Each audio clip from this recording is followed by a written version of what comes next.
and welcome back to another week of Behind the Lens.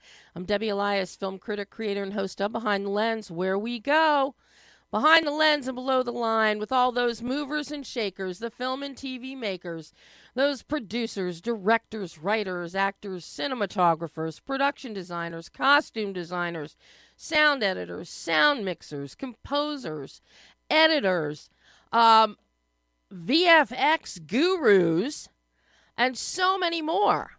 You name it, we talk to them. And we're going to be doing some talking today. Looking forward to today's show.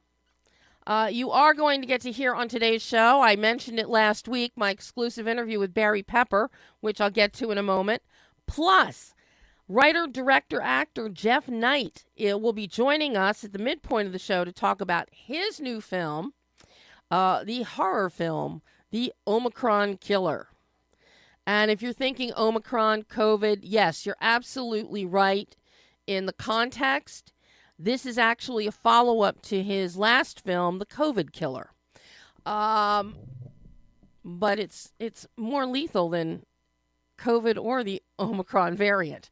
But there's a lot of metaphor that's tied in there, and I'm looking forward to speaking with Jeff about that.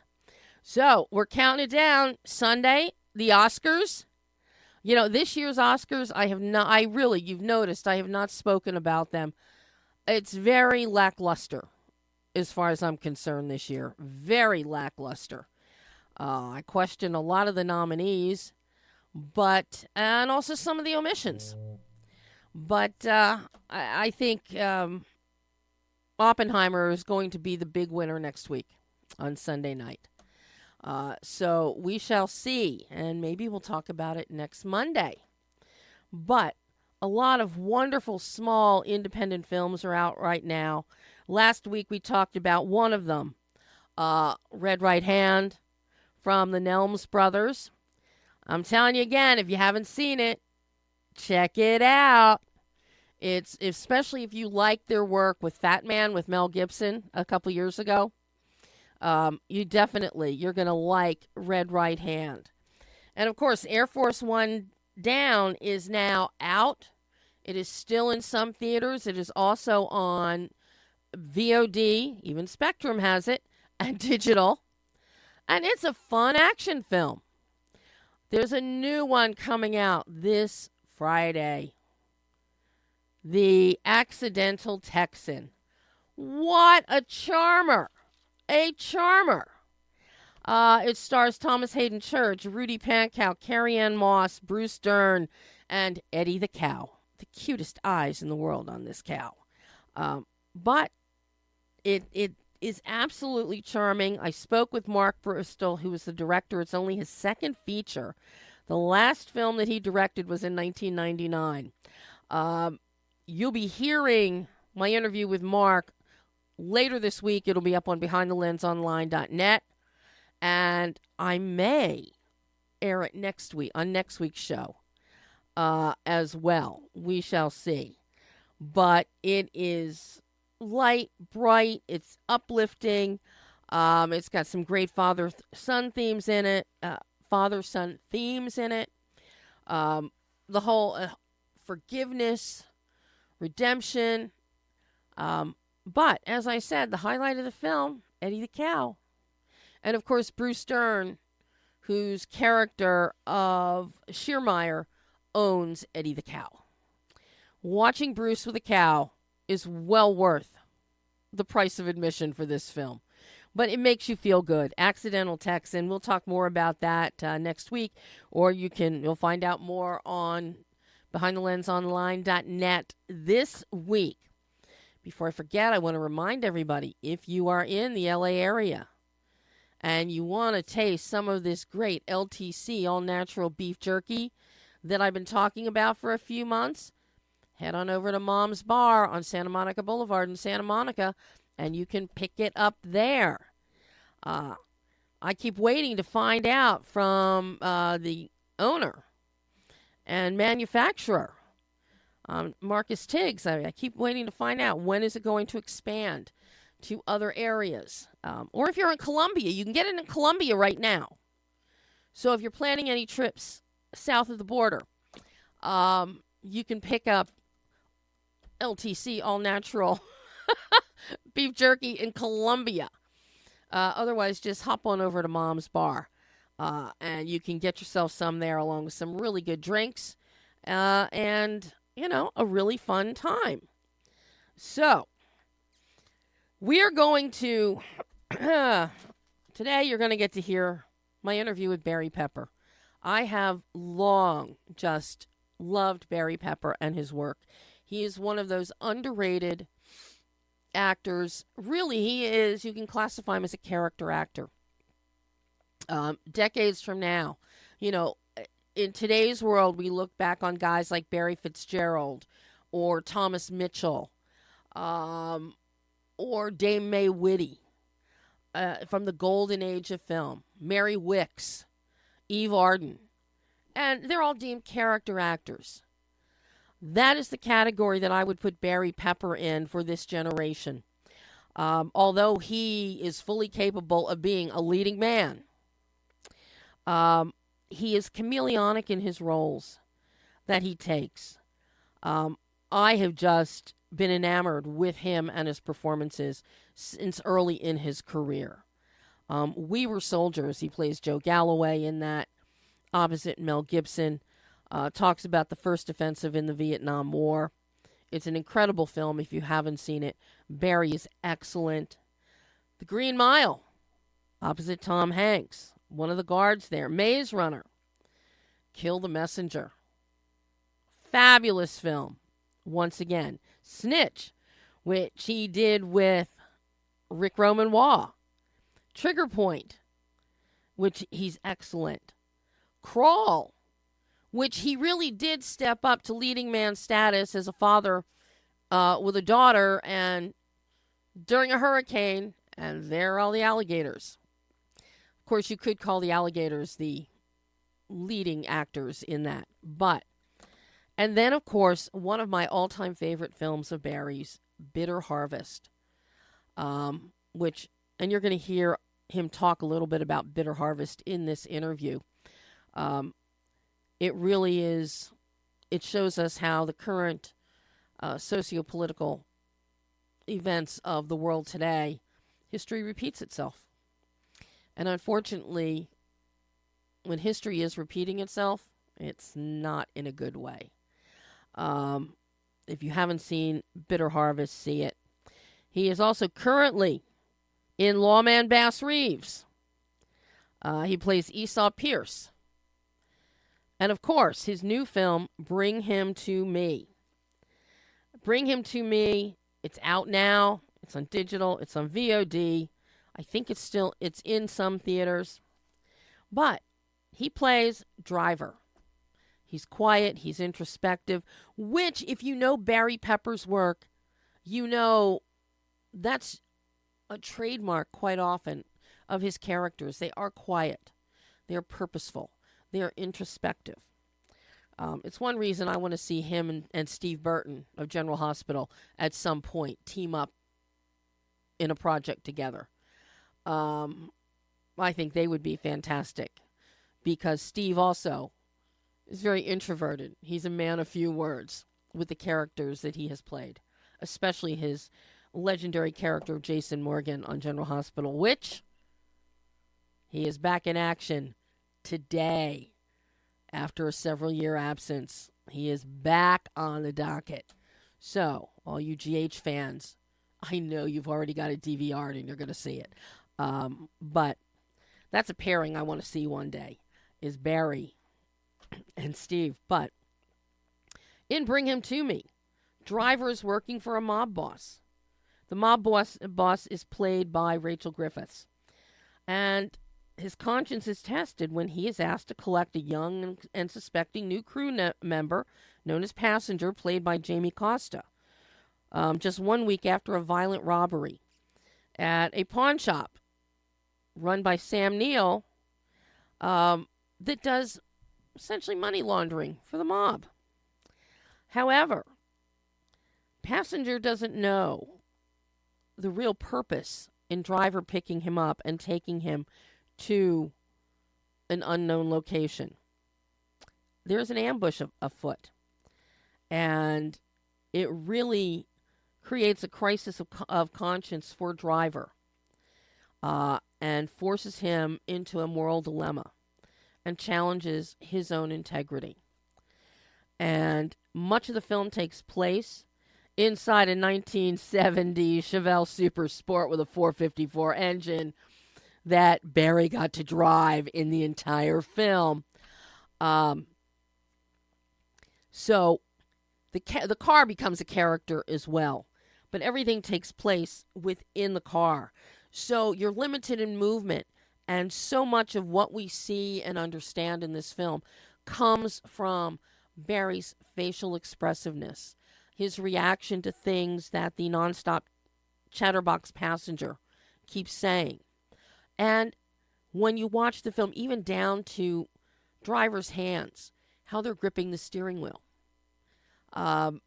speaks volumes as to what he is internalizing and his crisis of conscience. It's a really wonderfully done film.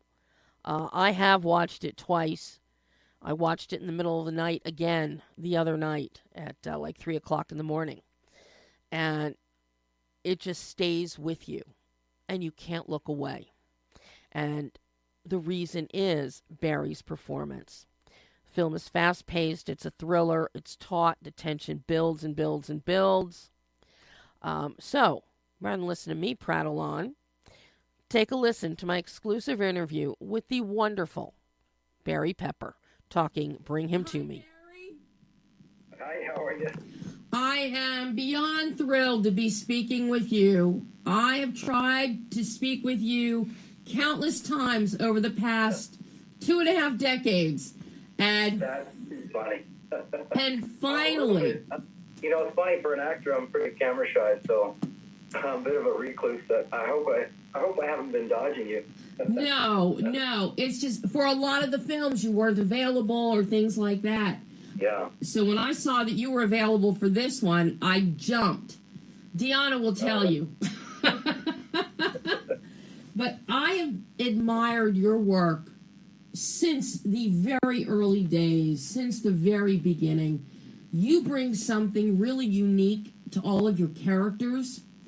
And in many cases, you are emotionally chameleonic in an introverted kind of way.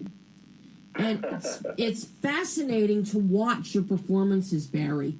I look at you in something like Bitter Harvest, or We Were Soldiers, which is so observational, but in that case, we're seeing it through Joe Galloway's eyes of what's unfolding.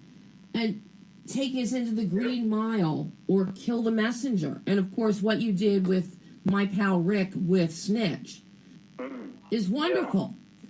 So, I mean, it has been such... That's so very kind. Isn't it interesting, when we were in the Ukraine filming Bitter Harvest, that was when the first invasion took place, and we were actually ushered out of there before things really kicked off, because we were not very welcome in terms of the story we were telling there. Just fascinating to think of being there at that time, and now what's happening so tragically in Ukraine now. Anyway, sorry to No, but and with Bitter Harvest, I spoke with Max about the film, and he was, I think it's one of the biggest experiences he had at that point, really. He was just grasping the socio-political situation at that time.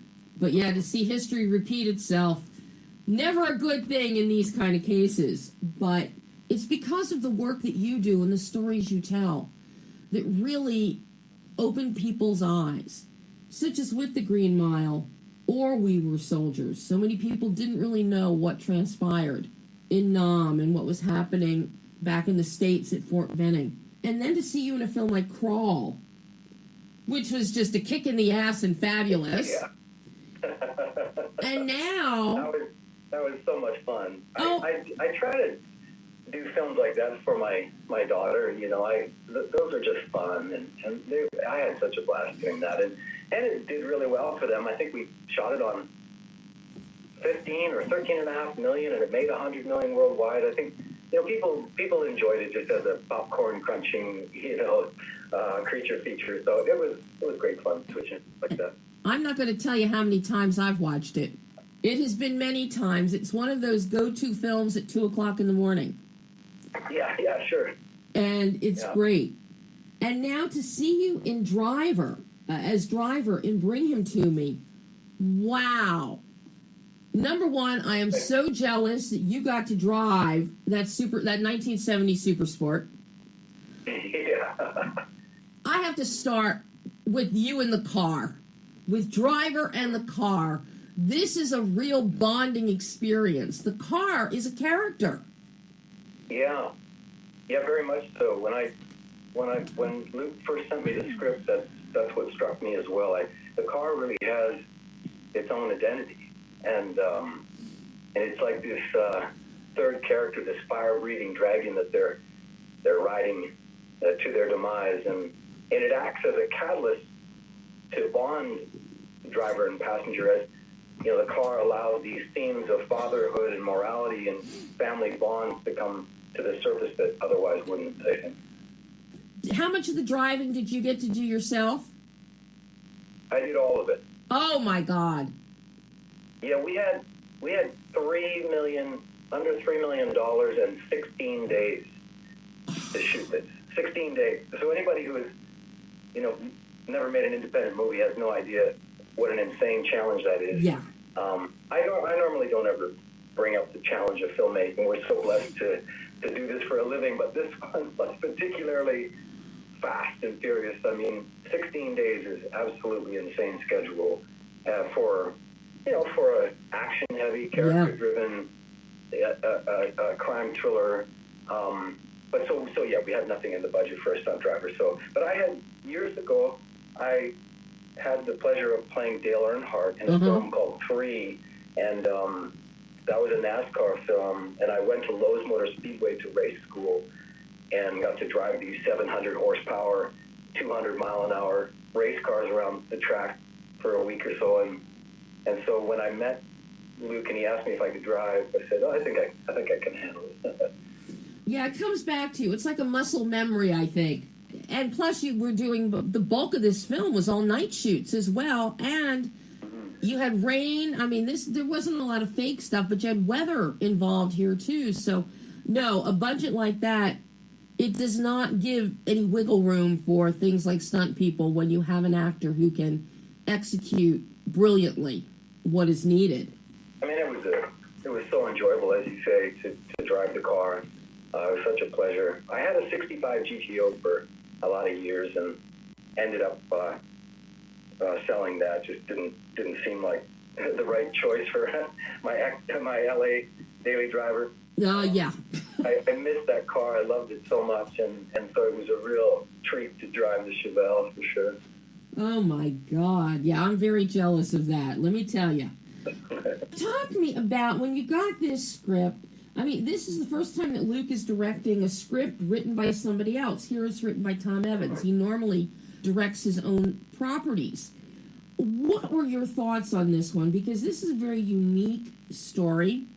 There's, especially with your character, there is a lot of mystery, ambiguity, anonymity as to purpose and background. But this also leads to, and this is where you really excel with your body language and facial expressiveness, Barry. We see a crisis of conscience developing in Driver. We see him realizing the moral dilemma that he is now going to be facing as we build into that third act and what goes down. So I'm curious, you get a script like this, written by Tom, Luke's going to be directing it. Do you remember what your thoughts were when you read this one? Is this the kind of script that you jumped at or took some pause and thought about it? It was interesting how it came about. I was just inspired by his Occupation Rainfall franchise and was just amazed at what he was able to do with tight budgets. And so we had reached out to him and just, said if there was anything that we could maybe collaborate on. And we fun to start that dialogue. And he had sent me a script that we weren't able to get off the ground for whatever reason. And then David Oyelowo called me about a year before he was developing Bass Reeves and asked me if I would play opposite him in that project. So that sort of derailed Luke and I's adventure. And then Bass Reeves got pushed, and I called Luke back and said, my project's been pushed, and is there a chance that we could, put that film in that time slot? And he said, I can't seem to get that going, but here's another script. And he sent me, bring him to me. And like you said, it was so different than what he had done before, and again, written by Tom Evans. But I was just struck by the background of what had inspired Tom to write it. I just love that it was inspired by the Joe Pesci scene in Casino, where he's driven cornfield, and that Tom was struck by the notion of what would that car ride be like? The character unwittingly driven to their demise under false pretenses, and how would that go? And then he crafted these two uniquely contrasting characters in driver and passenger, and I just love that driver was so, held his cards so tight to his chest. He's obviously a pretty quiet and reserved and clearly damaged character, and that passenger was just this effervescent, young kid full of energy and ideas, and it was just so annoying to driver to be stuck in the car with him. But as you say, as their ride together progresses, he's faced with this moral dilemma: deliver the passenger to his possible demise, or disobey the boss and face the dangerous consequences that will surely fall on his own family. And I was fascinated by it. I read it a few times, and then I got back to Luke and said, let's do this. And remarkably, within 2 weeks, we were in pre-production. And 6 weeks from the time I called him back, we were filming. I mean, that just never happens. It's just the nature of Luke's Spark Films company, and it's a family-based company. His wife and his father and mother-in-law, and it's a family-run company, and that they are able to work with such small budget but deliver, I think really quality products. And it was just amazing to me. That's why everybody else is out searching for financing, and he's able to just jump behind the camera and get going. Anyway, I just love the themes of guilt and consequence and grief and addiction that the audience is aware of from the beginning, so you're intimately along for the ride, relating to that same anguish that driver is dealing with. But without revealing spoilers, it's so interesting how that relationship develops. It's fascinating because, driver is a man of little words, while passenger it's verbal diarrhea for him, for lack of a better term. That's passenger. And then I love how cinematographer Ross Clarkson is able to capture your face and your facial responsiveness to this never-ending stream of nothingness coming out of passenger's mouth. And, I chuckled in a few spots because the pacing, Luke has the pacing on this cut so well. As you're watching the film and you're thinking, does this guy ever stop talking? So we are in your head with you. Yeah. And that really comes across because of, even though you're driving the car and you're paying attention and your hands are on the wheel, it doesn't stop your face from speaking volumes. Or your hands from tightening more around the steering wheel, the more aggravated driver is getting. And you bring those little touches.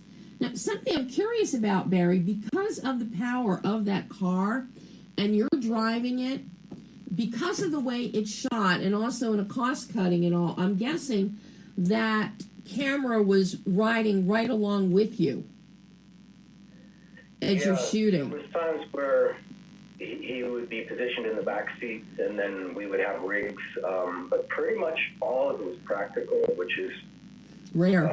It's extraordinary that we never wiped that car out. I mean, there was one scene where, of course, there's they're soaking the streets with water trucks constantly, because we did have a lot of natural rain, and at that time of year there was sort of their monsoon or wet season, and so we did have a lot of natural rain, but just screaming down those roads, and then taking hairpin turns, and it was just a miracle that we never rolled the car. But there was one scene where I came sliding into a turn, and Jamie and I ended up in the fence. Oh God! Through the fence, not making my making my turn. But that was the only near miss that we had, and the car really didn't get a scratch on it. And but it was pretty intense, just even for me, because especially for me, because I'm at the wheel and I have it was a 1970 Chevelle, no seatbelts and early no airbags, and here's this young actor beside me that I have his life in my hands, and a cameraman in the back seat, and I'm so your mind is racing for certain. What at this stage? Because I know Dion is texting me. I only have like 3 minutes left. Yeah. Gotta ask you, at this stage of your career, what is it that you look for in a script, in a role? Is it the character? Is it the director? What is the first threshold that that a script has to meet when it comes your way? I had the good fortune of working with Tom Wilkinson a couple times, in Kennedys, and then again in Lone Ranger. We became very good friends, and I asked him. I always ask these legendary actors like Tom Hanks or whomever I'm working with, what is their best advice? And Tom, I'll never forget, he told me, when you read the script, ask yourself these three things. Do I believe it? And do I care? And will I go on caring? And I always think about that when I read a script, and I want to know, first of all, if I believe it, if I feel like I can make it believable for the audience, and do I even care about this subject matter? Is there any value in it? And will I go on caring, like a year later when I have to talk about it and promote it? And that's always been a great advice from me. I feel like if it touches me emotionally, or I feel like a connection to it in some emotional way, I think that I'm intrigued to continue reading, and then it's really comes down to reading the script multiple times, and then chatting with the director and the writer and clarifying beats and ideas that come up for me, like how important I felt the car was to driver, and that I didn't want passenger to touch it or to mess it up or make it dirty.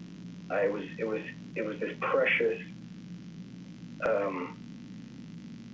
It was one of the only things that driver had left in the world, and so there are little beats like that you discuss and you try to bring to the forefront, and yeah, so it's kind of like a developing, evolving process, really. I mean, you can read it and love it, but then you got to make sure that you're really all going to be there to support each other, and you have the same vision through to the end of the production, and because when I leave, I don't have any involvement in the edit, right, and or how it's going to be promoted. So I think that's really, really important for me, is to work with people that I can have fun with, and also I think people that will not be turned off by my style of, or how I like to work. So I don't know if necessarily call myself method, because I try not to be a complete monster about staying in character, but on set I am. I stay in character. When I leave, we can go have dinner together. So it's not, full Daniel Day-Lewis, but I think it's sometimes off-putting for people if they don't, if they're not used to working that way. But for me, it's just it's not. I just haven't been able to find a better way of working. So it's not so much that I wish I could be more social, and I wish I could be more, easygoing and lighthearted and fun throughout a production like this. But that's very challenging, because I kind of want to live in the emotions of the characters. Well, it's been working for you for the past 30 years, Barry, so you don't change a horse midstream when it's working. Oh, it's so sweet of you to say all the kind things you have, and I really enjoy speaking to you again on the next one. I sure hope we get to, Barry. This has been a joy, and thank you so, so much. My pleasure. Bye-bye. Bye.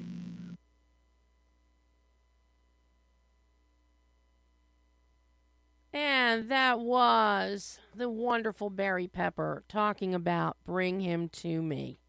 And seriously, there is not a film that he's done that I wouldn't say go see it. If you haven't seen it, go see it. You see his growth as an actor. You see his choices. You see these great characterizations he brings. And Bring Him to Me. It's there now. Along with Lawman Bass Reeves on the small screen. So check it out. And now we're going to switch gears here and welcome the brains behind the Omicron Killer, Jeff Knight. Hi, Jeff. How you doing? I'm fine. How are you doing? I'm doing good. This is quite an interesting little adventure you take us on here. Yes.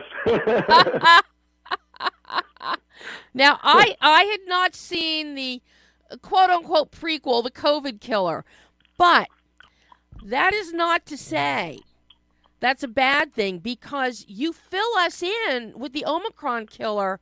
So if you haven't seen The COVID Killer, you bring us up to speed very quickly. I did that on purpose because of two things. The COVID Killer was a really, really, really low-budget movie, so a lot of people didn't see it, and so I took a cue from the Rocky movies. Mm-hmm. If you ever watch the Rocky films, they recap the previous Rocky film at the beginning. So I said I should just do that real quick so that you don't have to watch the previous film to understand this film. And also, as the film progresses, throughout the dialogue, references are again made through story points, such as with your necromancer. We get more detail and depth that refers back to the COVID Killer. So in flashbacks, So we are never lost. You make sure that we are not lost. Yeah, because I feel like every movie, even as part of a series, should stand alone. Yeah, you should be. I mean, that is always a good rule of thumb. That even if it is, you should be able to watch the movie without watching the previous movie. If you did watch it, it should enhance the experience, but it should be able to be watched on its own. Absolutely. Which now this begs the question: where did the idea for the COVID Killer and subsequently the Omicron Killer? Where did this idea come from? The COVID Killer came from an idea during COVID. When it first started, everybody was wearing the masks. And I was in a bank, my bank, SEFQ, and I seen everybody wearing masks. And I'm like, wow. Like, when you watch movies about bank robberies, they usually come in real quick with the mask and they rob the place. I'm like, I can get all the way up to the teller without them knowing that I could rob the place. So I was thinking that's pretty scary. And not only that, on the street, anybody could walk up to you. You don't know who anybody is. That's right. You know, so then I started thinking, I can't make a bank robbery movie because that's too expensive. So I can make it into a horror film about a man who's just roaming the streets, attacking people. You know. And then with Omicron Killer, we jump ahead. Well, we jump ahead from COVID Killer, and now he's a copycat serial killer. Yeah, what happened was I never planned on making a copycat in the original movie. But I was working with another guy who helped me produce the movie, and I was having a hard problem with him. So I didn't like the film the way it was turning out, so I had to reinvent it halfway through. So I came up with a copycat killer, and then I reshot the second half of the movie, and it actually helped me because I ended up with the Omicron. Wow. Yeah. I mean, I love how they just build on each other. Yes. I'm trying to build, and it's going to build towards even bigger things. Uh-oh. You know, I'm Crazy Clown. You've got this hilarious character, Crazy Clown, pops up. Crazy Clowny, yeah. So there could be Crazy Clown in the future. We could have more Necromancer in the future. Yes. Well, the next film is going to be a spin-off. It's going to be Crazy Clowny. Oh my God. That's the next film, and I like it because Crazy Clowny, he's to my knowledge, he's the only horror icon that breaks the fourth wall. So I think it'll be interesting making a movie with him where he gets to actually speak to the audience. You know. That is interesting. Yeah, I mean, Freddy Krueger kind of did it, and he hinted at it, but I feel like Crazy Clowny, he's going to be a wisecracking, kind of like Freddy Krueger type of character, but he gets to speak directly to the audience, kind of like Deadpool, and I think that'll be a unique little thing, little premise, you know? Well, that's one of the things I love with Omicron Killer is that there is the dialogue. Things do get crazy and campy with a lot of the dialogue. It cracks me up when I get this. Are you guys super stupid? You know, and I sit there and I'm laughing because I wanted to make, you know what it is? I wanted to make a fun movie. I wanted to make a movie like if you really watch the movie, it's kind of a throwback to the 80s. Yeah. You know, even my character's name, Brock Callahan, that's not a real name. That's a made-up 80s name. That could be your porn name. You know, those are the kind of names people were coming up with for characters then. Yeah, so I wanted to make it seem like a nice, because I grew up in the 80s, you know, and that's my time, and we don't get those fun movies. Everybody's so serious with their movies. And I was like, I want to make a fun, just horror movie that you don't have to take it too seriously, but it is serious at the same time. Well, and the whole setup here, as people watch the film and we see our copycat serial killer, he ends up in a hospital. Nobody knows who he is. He doesn't talk to anybody. He's getting treated. He's kind of the hero of the film. If you really watch the movie, he's almost the hero of the movie. Everybody treats him horribly. Well, everybody except for Nurse Nancy. Except for Nurse Nancy, yes. And, you know, right here, I mean, Nurse Nancy, Bai Ling. The minute you know you have Bai Ling in the film, you know there's going to be something really funny happening. No, and you know what's funny was that originally that wasn't in the film, in the script. She improvised that. She said, she came up to me, she goes, "Can I expand my role? I want to be in love with the Omicron." So we end up just doing that on set. That wasn't in the original screenplay. She wanted to be his Harley Quinn. Oh my God. You know, and I guess for future roles, I guess she wanted to expand herself for the future, which now we're going to do that. So because, you know, you've got our copycat serial killer, you have the Omicron killer, he is in the hospital. You've got a really strange doctor in there. You've got everybody loves to hate him. You've got a roommate in sharing the room with the Omicron killer, and all he's known for is, you know, leaving a disgusting mess in the bathroom in the room. So everybody that goes to like search the room or look, they open the bathroom door and they hold their nose and it's like, oh no, nope, goodbye. What's going on in here? So you throw in all of these little side gags Yes. throughout the film, and even yourself as a police detective, as Detective Brock Callahan and his partner, and responding to and in interactions with your Captain Callahan, beautifully, I love her. She's beautifully great, played by Lynn Lowry. She's great, man. She really is, and watching the two of you, because Brock is her son. And if you notice, she acts like me. She does. She acts like it's like if I got my persona from her. We're both like kind of assholes, and we take we're like no nonsense cops. Oh, absolutely. You call them like you see them. Yeah. But watching the two of you and her whole attitude for everything, and it comes down to you see him, you walk up to him, you say this, and shoot him right between the eyes. And, Brock is going, well, no, I can't say that. And then Brock's partner is going, well, no, you could say this. And then you've got these great looks like, are you insane? Yeah, they go off on this banter, yeah. Just the playfulness. But it's campy playfulness that really works and keeps the film light. Even when that's what I wanted. I guess, like I said, I wanted a fun movie, like Evil Dead. The Evil Dead movies are so fun to watch, Well, and and that I really like that aspect of this.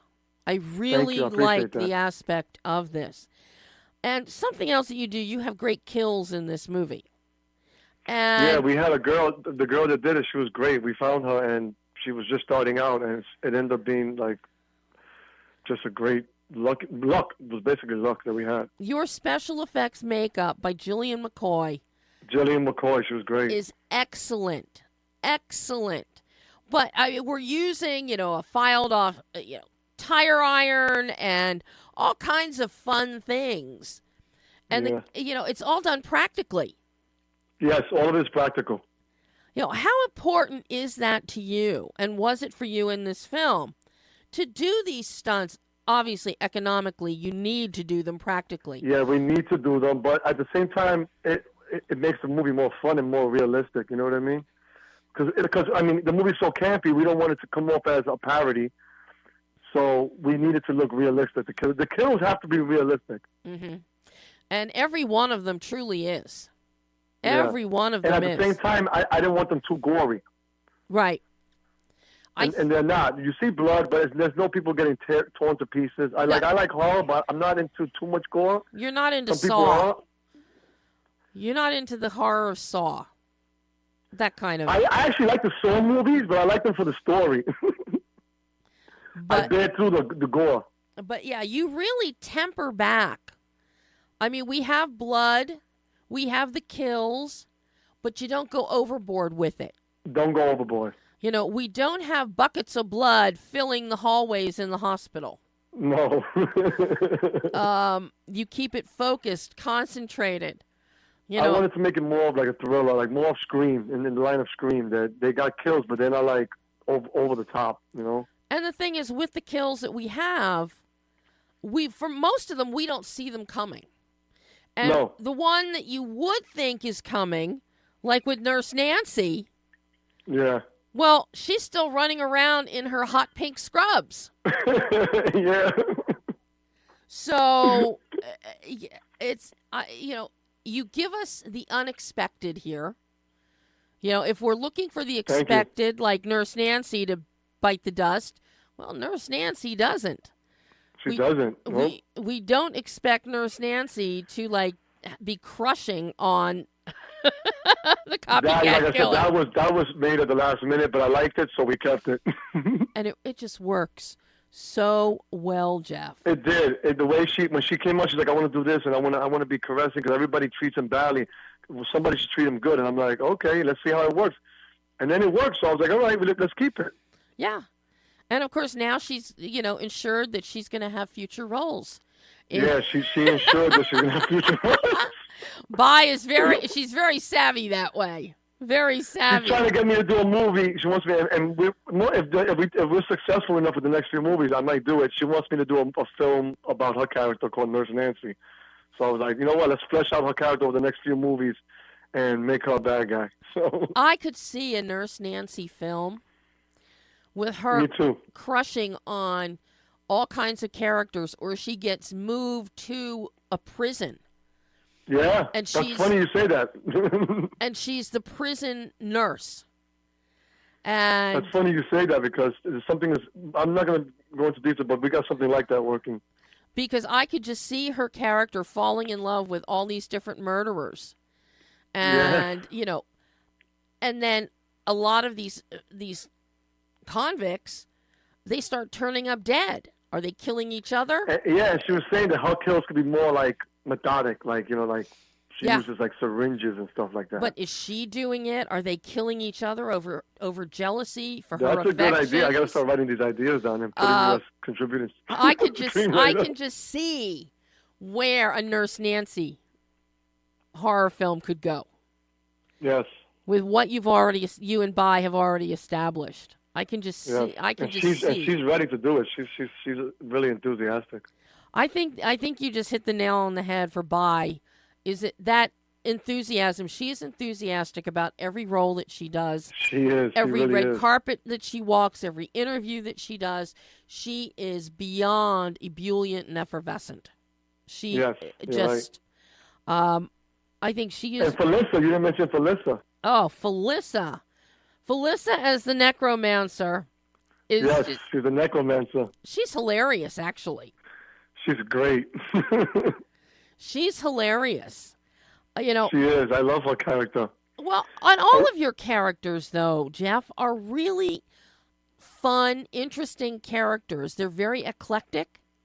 Thank you. When I write, I fall in love with these characters, and so I start writing for them like out of love, How do you come up with these unique characters? Because these are not the kind of typical characters that you're going to see. I honestly, I think over the course of 42 plus years, I've been a critic. I think this may be the fourth or fifth film where I've done an interview, and actually we're talking about necromancers. Which I think is just delightfully fun. But how do you come up with, where do you tap into to come up with these unique characters? Well, the way I write is I don't sit down and write. I come up with these ideas like over like a period of about a year or two, and I talk to people and they give me ideas. And like the hospital scene, that was Shadow's real experience in real life. The guy who plays the Omicron. Wow. And so and then a character like the necromancer.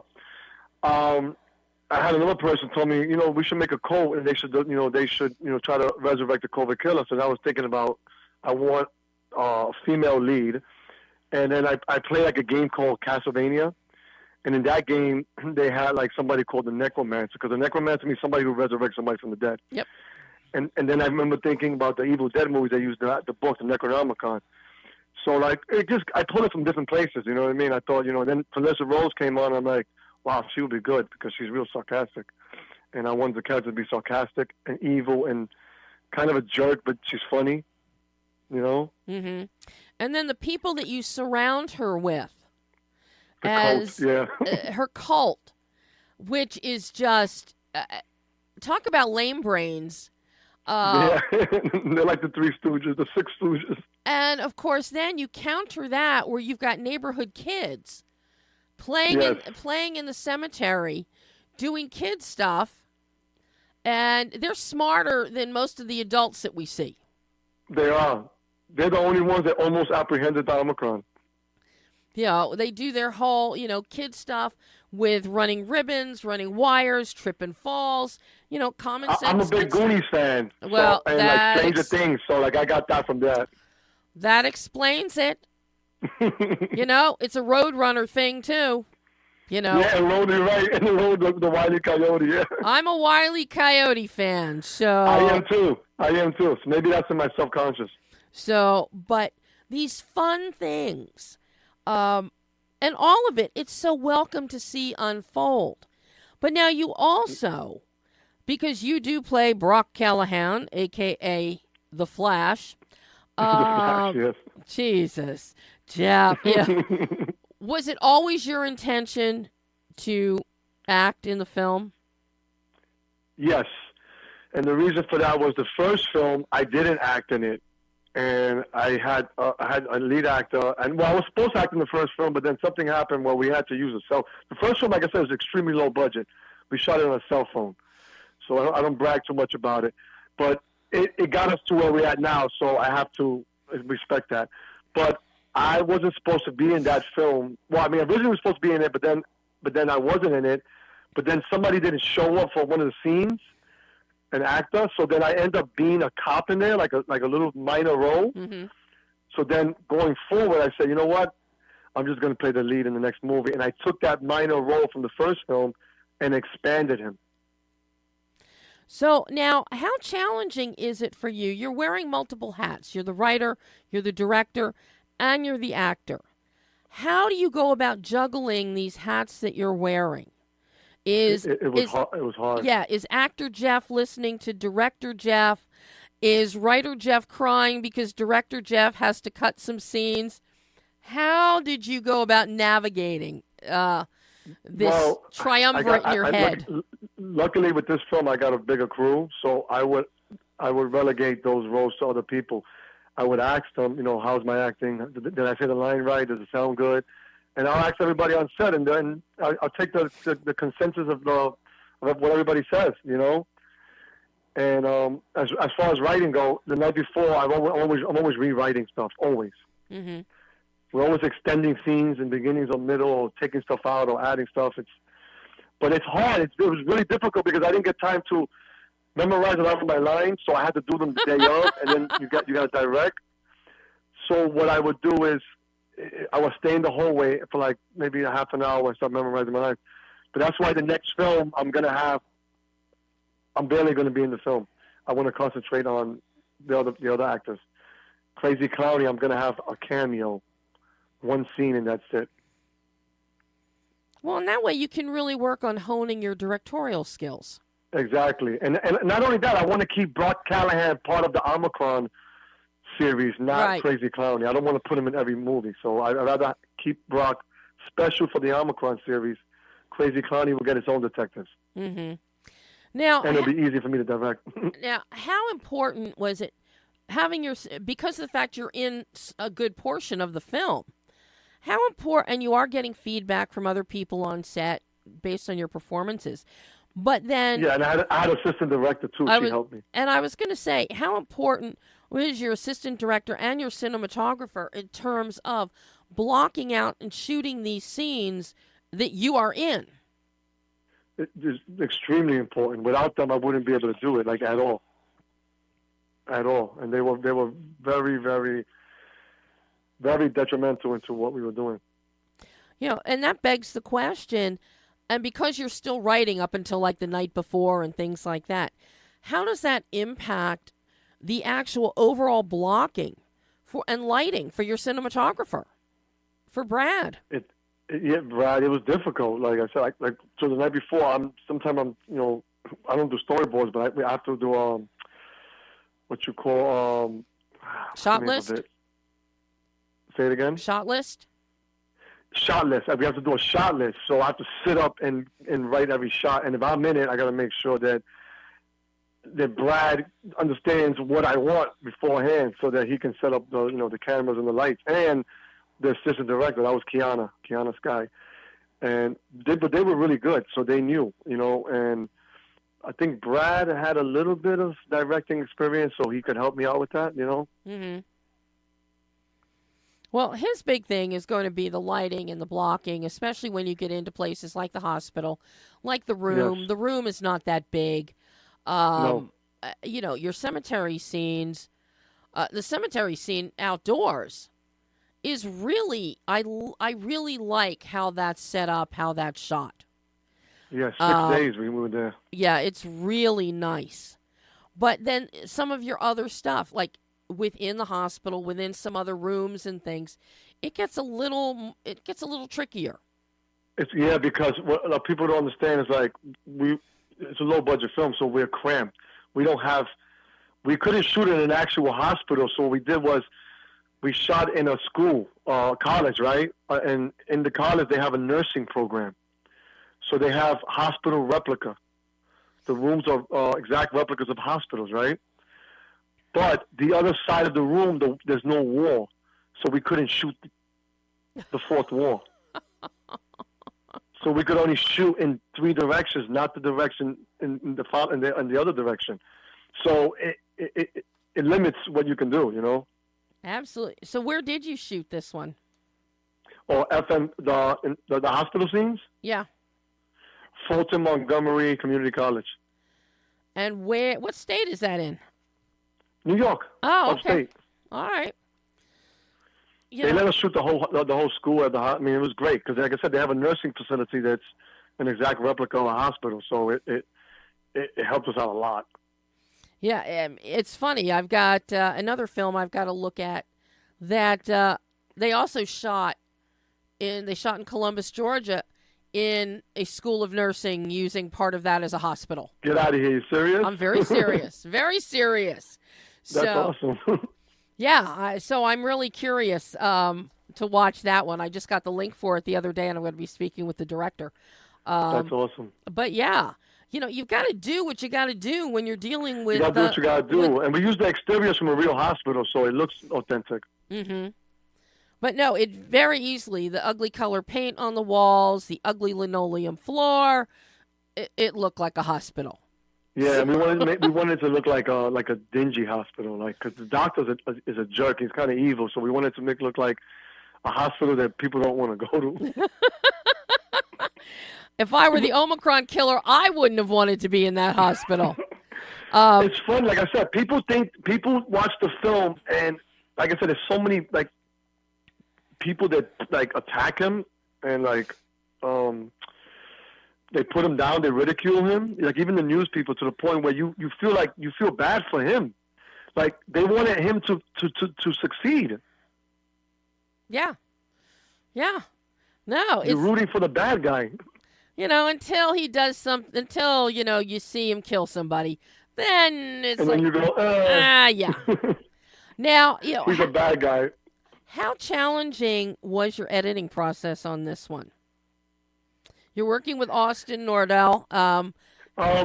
It really wasn't. I mean, it was tedious, but it wasn't that, because Austin Nordell is a master, and I found him from a friend of mine, a composer, and he's so good. Like he took the project. He wasn't a part of like the crew that we were shooting, and he just knows what he's doing. Like he's way more professional than all of us. He has way more experience. Mm-hmm. I think he shot like 50 films and like edited like 70. Yeah. So he knew what he was doing. So he really helped me out a lot. Like I was learning from him. Like I've edited other films, but with him it was like editing like a Marvel movie. Like he gave me like visual effects artists. He gave me people that could help with like the audio, special effects, sound effects. He was great. Well, and speaking of audio, loving your score, Tassos Eliopoulos. Thank you. We spent a lot of time on that. I wanted to have a classic score like Halloween or Mike Jason. You really, the score is excellent, and you've got shades of those 70s and 80s films happening. Yes. Within the score. And some of it's not a full score. It's just punctuated sound. Yeah, because the guy who he helps with the score, his name is Tassos Eliopoulos. And he does the score, but I go in there and I do kind of my own score. I like remix his stuff. And I grab stuff from Austin that he did. So the score is a combination of Tassos, Austin, me, and Jaime. Jaime's the sound mixer, sound design guy. So I love music and I love the score. I like scoring things. So I go in there and I fine tune it, you know. Well, I really like your end result with the score, and I love when we have those significant moments that the timbre of, maybe just 3 notes that are being held and repeated. Yeah. So it comes across very much as a Halloween. Like the Omicron, he's got his own theme with Yes. Tanan. I wanted people to remember when they hear that's the Omicron theme and he's coming. Well, you have it perfectly placed. The motif works really well. It identifies him. So the attention that you paid to it does pay off, Jeff. Thank you. I appreciate that. So now where can everybody see the Omicron Killer? Well, right now we just have 4 screenings, and one in California. No, 2 in California. Right at the Lemley Monica. One upstate, and one in Brooklyn. The only place that is still playing is in Johnstown, upstate. But we might get another showing in April, the last week of April, in Fort Lee, New Jersey. It's not definite, but it's most likely we're going to have a showing in Fort Lee, New Jersey. So now, will this be available on digital anytime soon, or? The distributor, they told us it'll be on streaming towards the end of the year. So I'm assuming by Halloween, because that's when horror movies do well. One would think that would be the perfect time to get this on the streaming they're circuit. being vague. They just told me by the end of the year. So I'm assuming Halloween, yeah.